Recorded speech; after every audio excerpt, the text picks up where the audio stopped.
नंतर वळूया एका राजकीय बातमीकडे।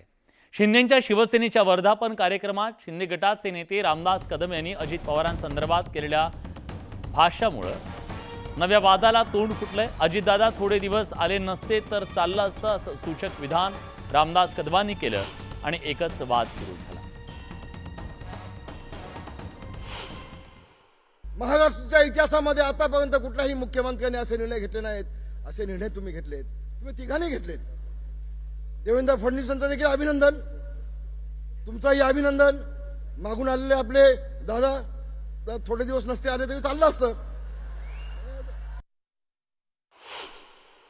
शिवसेनेच्या मेळाव्यात शिंदे साहेबांच्या भाषणापूर्वी रामदास कदम साहेबांनी जे भाष्य केलं त्यांना एकच सांगतो, अजितदादा वेळेवर आले म्हणून तुमची लंगोट तरी वाचली। दादा जर आले नसते तर तुम्हाला कमंडलू घेऊन हिमालयात गोसावी म्हणून फिरावं लागलं असतं। त्यामुळे रामदास कदम साहेब, आपण आपला अवाका पाहून बोलावं, अजितदादांवर आपण बोलू नये।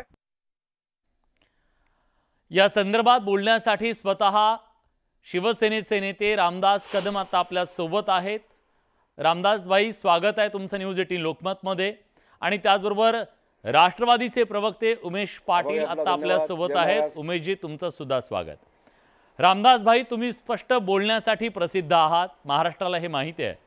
तुम्ही बोललात की दादाने थोडं उशिरा आलं असतं तरी चाललं असतं, पण तुमचं हे बोलणं राष्ट्रवादीला आवडलं नाही, त्यांनी थेट तुमच्या लंगोटीला हात घातलाय। तुमचं काय म्हणणं आहे?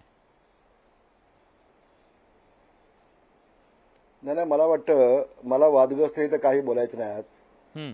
मी जे बोललोय त्याचा वेगळा अर्थ होता, त्याचा विपर्यास करून सगळे चाललेलं आहे। आणि आता हे जे कोण लंगोटीची भाषा करतायत ना, त्यांची माझ्यावरती बोलायची अवकात पण नाही। त्या अशा फडतूस माणसाला मी विचारत पण नाही आणि त्यांनी जे बोललंय त्याला मी किंमत पण देत नाही। लंगोटीच्या बाबतीमध्ये म्हणाल तर त्यांची लंगोटी रामदास कदमने वाचवली रायगडमध्ये, आणि मी ती सीट खेचून आणली म्हणून ती त्यांची लंगोटी वाचली। याचं भान त्यांनी ठेवायला हवं होतं। मी दादांच्या बाबतीमध्ये मी आज सकाळपासून देखील मुलाखती दिल्या। मी दादांचा प्रचंड आदर करतो। संबंध देशामध्ये एकमेव नेता असा असेल की सकाळी 6 वाजता उठून ते माणूस कामाला लागतो। तो नेता जनता जनार्दनांचं त्यांना न्याय देण्याचं काम हे सातत्याने दादा करत असतात। दादांचं अजितदादांचं प्रशासनावरती प्रचंड वचक आहे, त्यांची काम करण्याची हातोटी प्रचंड आहे। ही मी गेल्या अनेक वर्षापासून जवळला पाहतोय। ठीक आहे ना, हे सगळं आहे, पण मग एवढे काम करणारे दादा, एक मिनिट ऐकून तर घ्या। तुम्हाला जर भांडणं लावायची असतील तर मी हे तुमचं हे बंद करून टाकतो। मला काय गरज आहे? मला तुम्ही प्रश्न विचारता त्याचं उत्तर ऐकून घ्या। माझा त्या उपप्रश्न मी काय म्हटलं की मी दादांचं अभिनंदन केलं आधी। माझ्या भाषणामध्ये मी दादांचं आधी अभिनंदन केलं, मी तिघांचं अभिनंदन केलं आणि म्हटलं दादा थोडेसे उशीर आले असते तर बरं झालं असतं। माझं तेच म्हणणं आहे, एवढे काम करणारे दादा विचारा तुम्ही, उशिरा संपलं की ऐका माझं काय म्हणणं आहे की एवढे काम करणारे दादा उशिरा आले असते तर बरं झालं असतं म्हणजे काय? का उशिरा यायला पाहिजे होतं दादांनी आणि कुठे यायला पाहिजे होतं उशिराने? तुम्ही म्हणताय ते लवकर येतात, ऐकून तुम्ही एवढं तुम्ही अगदी पाठीमागे लागलेत की तुमच्या पाठीमागे ते वाघ लागलाय। तुम्ही ऐकून तर घ्या ना, पण त्याचा खुलासा ऐकून घ्या की ना तुम्ही? घ्या त्या पत्रकाराला मी उत्तर द्यायला आज पहिल्यांदा बसलो नाही हो। मी पण 50 वर्ष मीडिया बघतोय ना। हो, तुम्ही ऐकून तर घ्या ना। माझा फक्त एवढाच हेतू होता की मुख्यमंत्री सन्माननीय एकनाथजी शिंदे यांनी अनेक लोकांना मंत्रिपदाचा वायदा केला होता, शब्द दिला होता। मला एवढंच म्हणायचं होतं आणि मी हसून बोललोय। माझं बोलणं ऐकून ते बघून घ्या पहिल्यांदा की दादा जर थोडे उशीर आले असते तर मंत्रिमंडळाचा विस्तार झाला असता, 9 मंत्रिमंडळातली खाती आम्हाला मिळाली असती आणि एकनाथ शिंदे साहेबांनी ज्यांना ज्यांना शब्द दिला होता ते शब्द पूर्ण झाले असते। आमची थोडंसं पक्ष आमचा वाढला असता। इतकाच फक्त त्याच्या मागचा माझा हेतू होता। ठीक आहे, त्याच्या पलीकडे काही नाही। ठीक आहे, काही नाही, फक्त समजून घ्या फक्त। राष्ट्रवादीचे मुख्य प्रवक्ते उमेश पाटील सुद्धा आपल्या सोबत आहेत। भाई, येतो मी तुमच्याकडे, तुम्हाला खूप बोलायचं आहे आज। नाही, मी फक्त सवाल जवाब द्यायला मी इथं आलो नाही, मी फक्त माझी मुलाखत द्यायला इथं आलोय। तुमचीच मुलाखत अत्यंत आभारी आहे। ठेवा, उमेश पाटील पण समोर बोलणार, ते मला विचारणार, मी त्यांना हे धंदे मी केले नाही कधी। ठेवा ते। ठीक आहे। भाईंची भाषा महाराष्ट्राला माहीत आहे आणि भाई अशाच पद्धतीने बोलतात हेही महाराष्ट्राला माहिती आहे. उमेश पाटील यांच्याकडे आपण जाऊया. उमेश पाटीलजी, ज्या प्रकारची ही भाषा वापरण्यात आलेली आहे, आत्ताही बोलताना तो अरोगन्स आपण सगळ्यांनी ऐकलेला आहे. त्यांनी उत्तर देताना सुद्धा सांगितले की रायगडमध्ये तुमची लंगोट आम्ही वाचवलेली आहे. या सगळ्या भाषेकडे तुम्ही कसं पाहता? सातत्यानं दादांना टार्गेट केलं जात आहे असा आरोप सुद्धा तुम्ही करताय. हे पहा, रामदास भाई कालच्या मेळाव्यामध्ये त्यांनी जे काही वक्तव्य केलं त्याचा संदर्भ हा त्यांच्या मनात होता. तो महाराष्ट्राच्या समोर येत असताना ज्या पद्धतीनं आला त्या पद्धतीमुळे निश्चितपणे राष्ट्रवादी काँग्रेस पार्टीच्या कार्यकर्त्यांमध्ये एक प्रकारचा राग उत्पन्न झाला. अजितदादाच्या कार्यकर्त्यांमध्ये महायुतीमध्ये असलेल्या एका जबाबदार नेत्यांनी अशा पद्धतीनं वक्तव्य करणं हे निश्चितपणे आक्षेपार्ह वाटलं. त्याच्यानंतर आज त्यांनी आमचे खासदार सुनीलजी तटकरे साहेब, जे आमच्या पक्षाचे महाराष्ट्राचे अध्यक्ष आहेत, प्रदेश अध्यक्ष आहेत, त्यांच्या संदर्भानं त्यांनी एक वक्तव्य केलं. ते सुद्धा अगदी आक्षेपार्ह आहे. मला प्रश्न पडलाय की रामदासभाईंना महायुती नेमकी टिकवायची आहे का महायुतीमध्ये काही खडा टाकून महायुती फिसकटवायची आहे? मग याच्या संदर्भातली त्यांनी सुपारी घेतलेली आहे का अजून कोणी त्यांना ती दिलेली आहे, असा प्रश्न पडावा. इथपर्यंत त्यांनी ती त्यांची भाषा जी आहे ती घसरली. आता जसं काल अजितदादांच्या संदर्भानं ते थोडा उशिरा आले असते तर बरं झालं असतं. याच्या मागची कारणं त्यांनी काय सांगितली, म्हणजे भरत गोगावलेंच्या जॅकेटला गेलेल्या पैशांची एवढी काळजी रामदास भाईंनी त्या ठिकाणी व्यक्त केली की ते हास्यास्पद वाटावं अशा पद्धतीनं ते वाटतंय. मी फार छोटा कार्यकर्ता आहे रामदास भाईंच्या तुलनेमध्ये आणि अतिशय ज्युनियर आहे. मी मान्य करतो की रामदास भाई यांच्यासारख्या ज्येष्ठ नेत्याच्या बाबतीमध्ये त्यांचं काहीतरी आम्ही मूल्यमापन करावं. उमेशजी, खरं तर पक्षाचा मुख्य प्रवक्ता आहे. ठीक आहे उमेशजी, तुमची भूमिका तुम्ही मांडताय, तुमची भूमिका मांडताय आहेत म्हणून. एक मिनिट माझा पूर्ण होऊ द्या, ऐका जरा, पूर्ण होऊ द्या. आमच्या पक्षाच्या कार्यकर्त्यांच्या भावना ज्या आहेत ह्या भावनांच्या संदर्भामध्ये भूमिका मांडणं हे तर आमची जबाबदारी आहे. अगदी बरोबर. त्यामध्ये तटकरे साहेबांचा जो लोकसभेमध्ये 83,392 मतांनी विजय झाला त्याच्यामध्ये रामदास कदम साहेबांचा खेड आणि दापोली मतदारसंघ सुद्धा येतो. या खेड दापोली मतदारसंघामध्ये त्यांनी उद्धव ठाकरेंच्या शिवसेनेला लीड दिलेला आहे. इतर मतदारसंघामध्ये पेनमध्ये 46,000 47,000चा लीड आहे. अलिबागमध्ये 39,000चा लीड आहे. त्याच्याबरोबर श्रीवर्धनमध्ये 29-30,000चा लीड आहे. महाडमध्ये 3,616 मतांचा लीड आहे. पण रामदासभाई जेवढं पोटतिडकीने त्या ठिकाणी काल शिवसेनेच्या संदर्भातल्या आत्मीयतेने आणि बोलत होते, त्यांच्या स्वतःच्या मतदारसंघामध्ये मात्र महायुतीचा मित्रपक्ष घटक पक्ष म्हणून तटकरे साहेब मायनस कसे राहिले? याचा अर्थ जिथं सगळी जबाबदारी विधानसभेचे त्या ठिकाणचे आमदार म्हणून योगेश कदम यांच्याकडे होती, मग त्यांच्या मनामध्ये काही तटकरे साहेबांबद्दल अगोदरपासून काही राग होता का? महायुतीमध्ये जर आपल्याला सर्वांना एकत्रितरित्या सामोरं जायचं आहे तर त्याच्यामध्ये या महायुतीमध्ये खडा टाकण्याचं काम, बिटाचा खडा टाकण्याचं काम रामदासभाई कदम हे करत आहेत. कृपया त्यांनी अशा पद्धतीनं भाषा वापरू नये. ठीक आहे उमेशजी, प्रत्युत्तर म्हणून आमचे कार्यकर्ते तशी भाषा वापरणार. उमेशजी, आता खरं तर तुम्ही उपस्थित केलेल्या या सगळ्या प्रश्नांना उत्तर देणं अपेक्षित होतं रामदासभाईंनी, पण सध्याचा काळ तुम्हाला माहित आहे हिट अँड रनचा काळ आहे. तर तशा प्रकारे त्यांनी हिट केलं काल तुम्हाला आणि आता मात्र चर्चेतून ते निघून गेलेले आहेत. माईक त्यांनी काढलेला आहे म्हणून मी फक्त तुम्हाला सांगितलं. हिट अँड रनचा आणखीन एक प्रकार महाराष्ट्राने पाहिला. पण रिकामी खुर्ची आम्ही ठेवलेली आहे. आता खुर्चीला उत्तर देता येत नाही, पण ठीक आहे, त्यांचं प्रतिनिधित्व खुर्ची करत राहील. उमेशजी, मुद्दा असा आहे की सातत्यानं एक नेरेटिव्ह सेट करण्याचा प्रयत्न केला जातोय का की हे सगळं झालं ते राष्ट्रवादीमुळे झालं, हे सगळं झालं ते दादांमुळे झालं आणि मग कुठेतरी एक पराभवाला एक कारण लागतं आणि ते कारण शोधलं गेलंय का दोन्ही पक्षांकडून? हे पहा, लोकसभा निवडणूक झाल्यानंतर इमिजिएट सगळी काही आकडेवारी विश्लेषणाच्या करता उपलब्ध झालेली नसते, परंतु त्यानंतर आपल्यासारख्या अनेक सन्माननीय जे माध्यम आहेत, जे चॅनल्स आहेत आणि वेगवेगळे वर्तमानपत्र आहेत, ह्या सगळीकडे प्रत्येक मतदारसंघ निहाय विश्लेषण झालं, विधानसभा मतदारसंघ निहाय विश्लेषण झालं.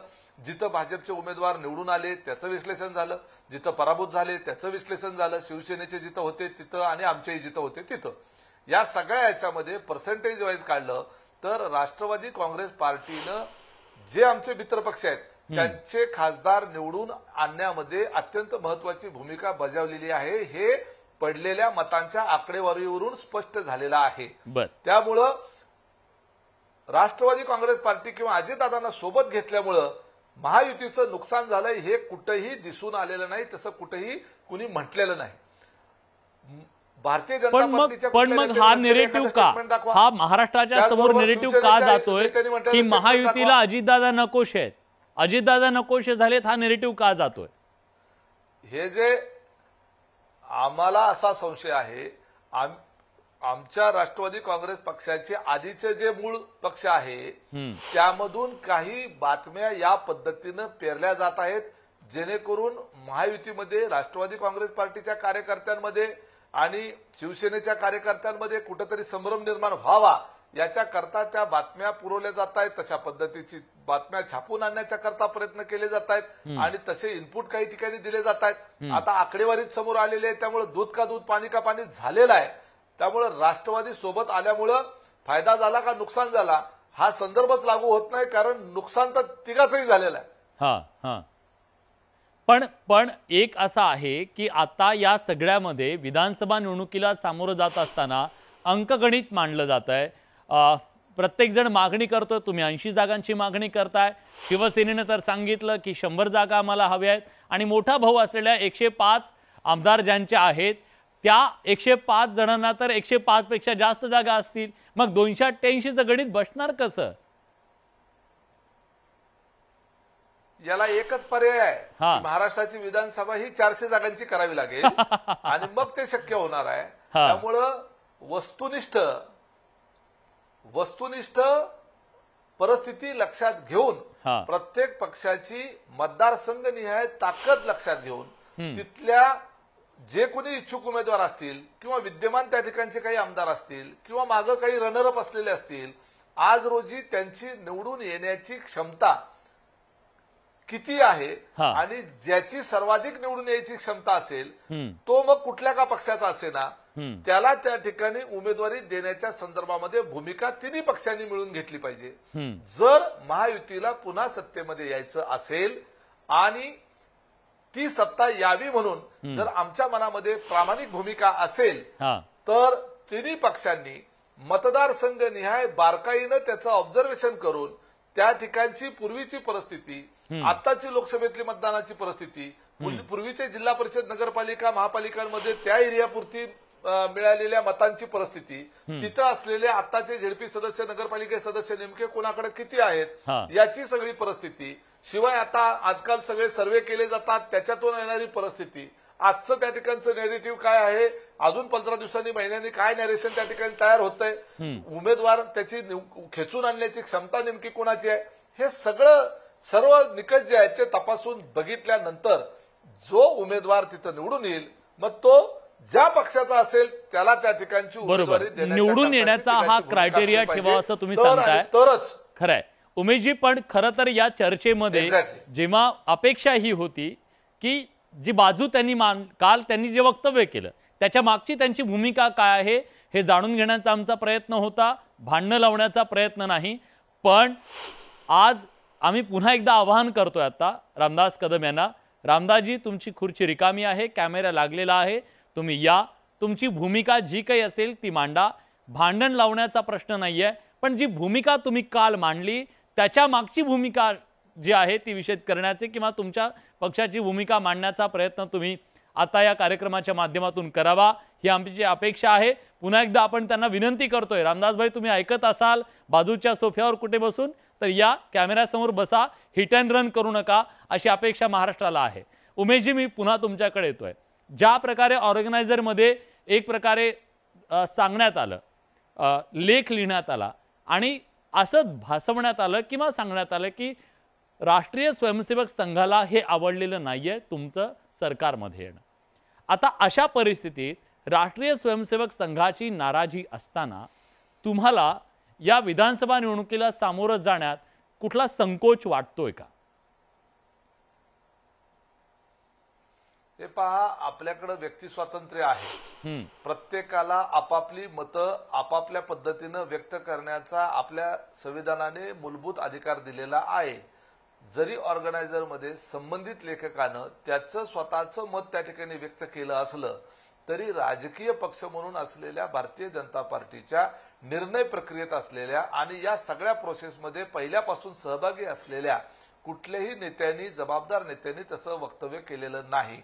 रेकॉर्डवर जर आपण बघितलं तर राष्ट्रवादी सोबत येण्यामुळं जे काही आज जागा निवडून आलेल्या आहेत त्या ठिकाणी फायदा झाल्याचा आहे हे त्या संदर्भामध्ये स्पष्ट झालेलं आहे.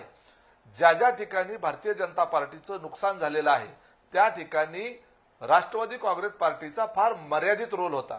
विदर्भामध्ये भाजपचा पराभव झाला, तिथं राष्ट्रवादीचा मर्यादित रोल होता. उलट उदयनराजे निवडून येण्यामध्ये राष्ट्रवादी काँग्रेस पार्टीचा अत्यंत महत्वाची भूमिका त्या ठिकाणी होती. लातूर त्या ठिकाणी, त्या उदगीर असेल त्या ठिकाणी आम्ही लीड दिलाय, तिथं आमचे आमदार आहेत. अशी अनेक उदाहरणं आम्हाला देता येईल. परळीमध्ये पंकजाताई मुंडे यांचा पराभव झाला असला तरी सुद्धा त्या ठिकाणी परळीमधून धनंजय मुंडेंनी लीड दिलाय, माजलगाव मधून दिलेला आहे, आष्टीमधून दिलेला आहे. जिथं आमचे आमदार आहेत तिथं त्यांनी लीड द्यायचं काम केलेलं आहे. थोडक्या मताने त्या पराभूत झाल्या, त्याबद्दल आम्हाला खंत आहे. परंतु जिथं आम्हाला ताकदीनं एवढं नकारात्मक वातावरणामध्ये सुद्धा जितकं लीड देता येईल तेवढं काम आमच्या लोकांनी प्रामाणिकपणे केलेलं आहे.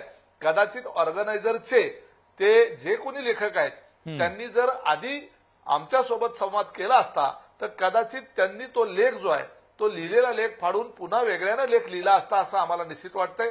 त्यामुळं कुणी एका लेखकाने तो लेख लिहिला म्हणजे ते भाजपचं एकूण मत आहे असं आम्ही समजत नाही. आणि भाजपनं सुद्धा ते सांगितलेलं, भाजपच्या वरिष्ठ नेत्यांनी सुद्धा तीच भूमिका मांडली आहे. पण विधानसभा निवडणुकीच्या या सगळ्या पार्श्वभूमीवरती आता महायुतीमध्येच जे मित्र पक्ष आहेत ते एकमेकांना कोंडीत पकडण्याचा, कुरघोडी करण्याचा आणि आपलं अस्तित्व अधिक ठसठशीतपणे मांडण्याचा प्रयत्न करतायत का?